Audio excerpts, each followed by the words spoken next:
Is that aggressive Max we saw so much of in 2021 back? That's what we're going to talk about in today's video. Hey guys, I'm the Mechanical Showman. Like you might have seen in the last video, Max Verstappen's been making some moves on the track that lots of F1 fans, and even the stewards, found pretty reckless. And of course, everyone's been reminded of Max's 2021 clashes with Lewis Hamilton and how aggressive his driving was back then. If we look back at 2021, that season with Lewis Hamilton, Max showed right from the start that he'd be playing tough. At that time, Max was this super intense driver, always pushing in any situation, and that didn't change no matter who he was up against or what was at stake. Now, if we highlight some of the most unforgettable races of 2021, we could mention Imola, Saudi Arabia, Brazil, and Abu Dhabi. You can recall those moments when Verstappen was just playing hardball, with super aggressive defenses and attacks. I'm not even talking about Silverstone or Italy, though, because those were both incidents with him and Hamilton where I don't see a clear culprit. To me, it's just two drivers, one defending, the other attacking fairly normally. At Silverstone, they got unlucky with the collision, which I talked about on the channel back then, and Verstappen got the worst of it. Then in Italy, you have Hamilton defending while Verstappen, unfortunately, hits that higher curb, catapulting the car. So, no, Verstappen's not the maniac some make him out to be. He's had unlucky moments and makes mistakes too. So yeah, aside from Silverstone and Italy, you'll see that in 2021 Verstappen was definitely playing hard against Hamilton. This intensity really defined the season, which, in my humble opinion, was hands down the best season in F1. In 2022, Verstappen seemed to have matured. In his battles with Leclerc, he'd say in interviews, "Now I just want to score as many points as possible. I'm not risking it all." It seemed like winning the world title had taken a load off Verstappen's shoulders, and he approached the season with that mindset. He won the title in 2022, not that there was much competition in the second half, but he already led by mid-season, taking advantage of Ferrari and Leclerc's mistakes, and finished the year as champion. He then dominated 2023 like no other, winning 19 of 22 races. And here we are in 2024.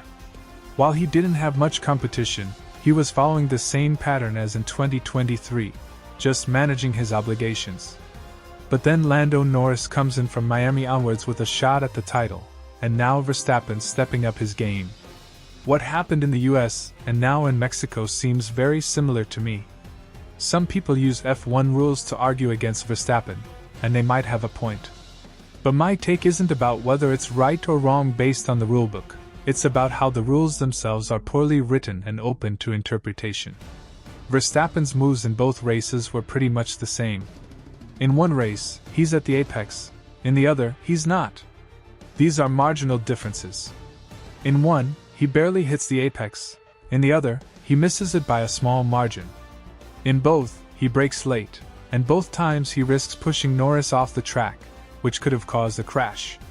Same moves, guys, exactly the same. But in one case, people are like, Verstappen was right. And in the other, they're saying, he deserves a penalty. It's the same move. The only difference is that in one, he's slightly off the apex, while in the other, he's slightly on it. The rules leave too much room for interpretation. And many are talking about Christian Horner's comments. In case you haven't seen them, he compared Norris's fastest lap, lap 68, with the lap when Max and Lando clashed, lap 10. Horner tried to use McLaren's telemetry, claiming Norris wasn't going to make that turn in lap 10 anyway because he was going faster than on his fastest lap. Basically, Horner was saying Norris pushed it too hard on that lap. But here, Horner's argument doesn't really hold up.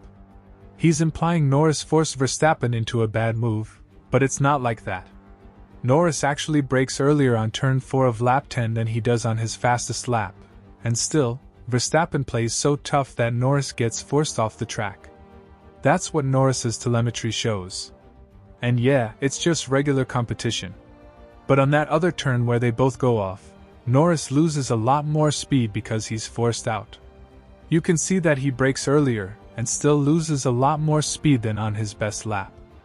So clearly, Norris has an issue on lap 10, all due to Verstappen's aggressive driving. In that part of lap 10, Norris is clearly pushed off the track. So, what's the takeaway here?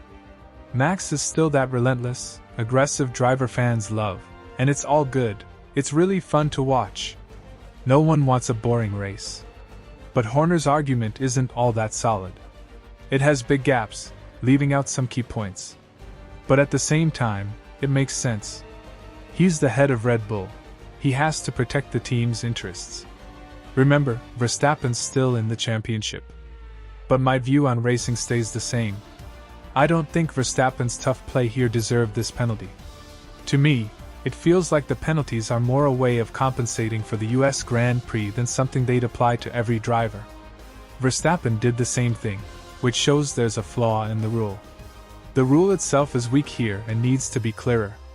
Let me know what you think about this video. Do you disagree? Drop your thoughts in the comments. And don't forget to subscribe to the channel and leave a like on the video. Take care, everyone, and see you next time.